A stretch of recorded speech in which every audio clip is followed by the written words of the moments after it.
ಎಲ್ಲರಿಗೂ ನಮಸ್ಕಾರ. Welcome back to my channel Sonu special. ಇವತ್ತು ನಾನು ತುಂಬ ಸಿಂಪಲ್ಲಾಗಿ ಚಿಕನ್ ಕರಿ ಹೇಗೆ ಮಾಡೋದು ಅಂತೇಳಿ ತೋರಿಸ್ಕೊಡ್ತಾ ಇದ್ದೀನಿ.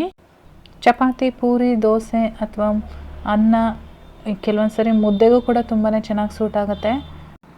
ತುಂಬಾ ರುಚಿಯಾಗಿರುತ್ತೆ. ಚಿಕನ್ ಪ್ರಿಯರ್ಗಂತೂ ತುಂಬ ಇಷ್ಟ ಆಗುತ್ತೆ. ಬನ್ನಿ ಹಾಗಾದರೆ ಈ ಚಿಕನ್ ಕರಿನ ಹೇಗೆ ಮಾಡೋದು ಅಂತೇಳಿ ನೋಡ್ಕೊಳ್ಳೋಣ. ಸ್ಟವ್ ಮೇಲೆ ಒಂದು ಪ್ಯಾನ್ ಇಟ್ಕೊಂಡಿದ್ದೀನಿ. ಇದಕ್ಕೆ ಒಂದು 2 ಟೀ ಸ್ಪೂನಷ್ಟು ಅಡುಗೆ ಎಣ್ಣೆ ಸೇರಿಸ್ಕೊಳ್ತಾ ಇದ್ದೀನಿ. ಎಣ್ಣೆ ಚೆನ್ನಾಗಿ ಕಾಯ್ದ ಮೇಲೆ ಒಂದು ಈರುಳ್ಳಿನ ಕಟ್ ಮಾಡಿ ಸೇರಿಸ್ಕೊಳ್ತಾ ಇದ್ದೀನಿ. ಈರುಳ್ಳಿನ ಸ್ವಲ್ಪ ಫ್ರೈ ಮಾಡ್ಕೊಳ್ಬೇಕು. ನಂತರ ಇದಕ್ಕೆ ಒಂದು 2 ರಿಂದ 3 ಹಸಿಮೆಣಸಿನ್ಕಾಯಿನ ಸೇರಿಸ್ಕೊಳ್ತಾ ಇದ್ದೀನಿ. ಖಾರ ತುಂಬ ಇಷ್ಟಪಡ್ತೀರಾ ಅಂದರೆ ನೀವು ಇನ್ನೊಂದು 2 ಮೆಣಸಿನ್ಕಾಯಿನ ಆ್ಯಡ್ ಮಾಡ್ಕೊಳ್ಬೋದು. ನೋಡಿ ಖಾರ ನೋಡಿ ಮೆಣಸಿನ್ಕಾಯಿನ ಸೇರಿಸ್ಕೊಂಡು ಚೆನ್ನಾಗಿ ಫ್ರೈ ಮಾಡ್ಕೊಳ್ಬೇಕು. ಈಗ ನೋಡ್ತಾ ಇರ್ಬೋದು ಈರುಳ್ಳಿ ಎಲ್ಲ ಸಾಫ್ಟ್ ಆಗಿದೆ, ಮೆಣಸಿನ್ಕಾಯಿನೂ ಕೂಡ ಚೆನ್ನಾಗಿ ಫ್ರೈ ಆಗಿದೆ. ಇವಾಗ ಸ್ಟವ್ ಸ್ವಿಚ್ ಆಫ್ ಮಾಡಿಕೊಂಡು ಇದು ತಣ್ಣಗಾದ್ಮೇಲೆ ಒಂದು ಮಿಕ್ಸಿ ಜಾರಲ್ಲಿ ಹಾಕ್ಕೊಂಡು ನುಣ್ಣಗೆ ರುಬ್ಕೊಳ್ಬೇಕಾಗತ್ತೆ. ಈರುಳ್ಳಿ ಮತ್ತು ಮೆಣಸಿನ್ಕಾಯಿ ತಣ್ಣಗಾದ್ಮೇಲೆ ನಾನು ಒಂದು ಮಿಕ್ಸರ್ ಜಾರ್ ಒಳಗಡೆ ಸೇರಿಸ್ಕೊಳ್ತಾ ಇದ್ದೀನಿ. ಹಾಗೆ ಒಂದು 2 ಇಂಚಷ್ಟು ಶುಂಠಿ, ಒಂದು ದೊಡ್ಡ ಗಾತ್ರದ ಬೆಳ್ಳುಳ್ಳಿ, ಸ್ವಲ್ಪ ಕೊತ್ತಂಬರಿ ಸೊಪ್ಪು, ಹಾಗೆ ಸ್ವಲ್ಪ ಪುದೀನ ಸೊಪ್ಪನ್ನು ಸೇರಿಸ್ಕೊಂಡು ಒಂದು 2 ಟೇಬಲ್ ಸ್ಪೂನಷ್ಟು ತೆಂಗಿನಕಾಯಿ ತುರಿ ಹಾಕ್ಕೊಂಡು ಇದಕ್ಕೆ ಒಂದು ಸ್ವಲ್ಪ ನೀರು ಹಾಕ್ಕೊಂಡು ನುಣ್ಣಗೆ ರುಬ್ಕೊಂಡು ಬರ್ತೀನಿ.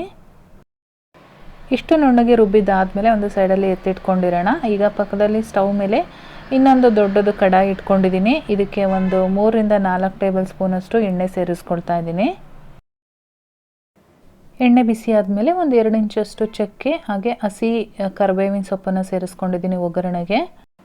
ಹಾಗೆ ಸಣ್ಣದಾಗಿ ಹೆಚ್ಚಿರ್ತಕ್ಕಂಥ ಒಂದು ದೊಡ್ಡ ಗಾತ್ರದ ಈರುಳ್ಳಿನೂ ಕೂಡ ಸೇರಿಸ್ಕೊಂಡು ಫ್ರೈ ಮಾಡ್ಕೊಳ್ಬೇಕು.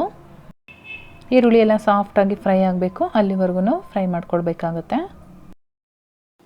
ಈರುಳ್ಳಿ ಫ್ರೈ ಆದಮೇಲೆ ಒಂದು ಟೊಮೊಟೊನ ಸೇರಿಸ್ಕೊಳ್ತಾ ಇದ್ದೀನಿ, ಮೀಡಿಯಮ್ ಸೈಜಲ್ಲಿ ಕಟ್ ಮಾಡಿಕೊಂಡು. ಇದ್ರ ಜೊತೆಗೆ ಉಪ್ಪನ್ನು ಕೂಡ ಸೇರಿಸ್ಕೊಳ್ತಾ ಇದ್ದೀನಿ. ಬೇಗನೆ ಸಾಫ್ಟ್ ಆಗುತ್ತೆ ಈ ಟೈಮಲ್ಲಿ ಉಪ್ಪು ಹಾಕೋದ್ರಿಂದ. ಟೊಮೊಟೊ ಎಲ್ಲ ಚೆನ್ನಾಗಿ ಫ್ರೈ ಆದಮೇಲೆ ನಾನು ಇದಕ್ಕೆ ಒಂದು 1/4 ಟೀ ಸ್ಪೂನಷ್ಟು ಅರಿಶಿನ ಪುಡಿ, ಒಂದು ಅರ್ಧ ಟೀ ಸ್ಪೂನಷ್ಟು ಖಾರದ ಪುಡಿ, ಅರ್ಧ ಟೇಬಲ್ ಸ್ಪೂನು ಧನಿಯಾ ಪೌಡರ್ನ ಸೇರಿಸ್ಕೊಳ್ತಾ ಇದ್ದೀನಿ. ರುಬ್ಬೋದಕ್ಕೆ ಮೆಣಸಿನ್ಕಾಯಿ ಹಾಕಿರೋದ್ರಿಂದ ಖಾರದ ಪುಡಿನ ನೋಡಿ ಹಾಕ್ಕೊಳ್ಳಿ. ಇವಾಗ ಈ ಮಸಾಲೆ ಎಲ್ಲ ರೆಡಿಯಾಗಿದೆ. ನಾನು ಇದಕ್ಕೆ 1 kg ಚಿಕನ್ನ ಸೇರಿಸ್ಕೊಳ್ತಾ ಇದ್ದೀನಿ.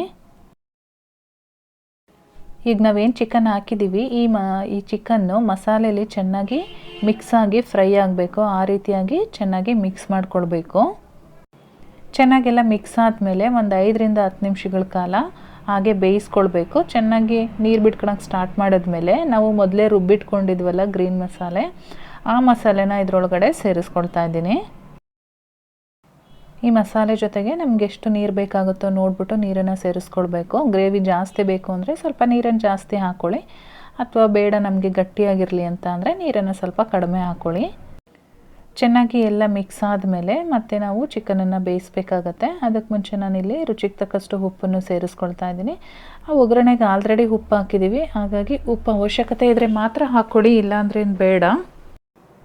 ಉಪ್ಪೆಲ್ಲ ಹಾಕಿ ಚೆನ್ನಾಗಿ ಮಿಕ್ಸ್ ಆದಮೇಲೆ ಒಂದು ಲಿಡ್ ಕ್ಲೋಸ್ ಮಾಡಿ ಒಂದು 10 ನಿಮಿಷಗಳ ಕಾಲ ಬೇಯಿಸ್ಕೊಳ್ಬೇಕಾಗತ್ತೆ.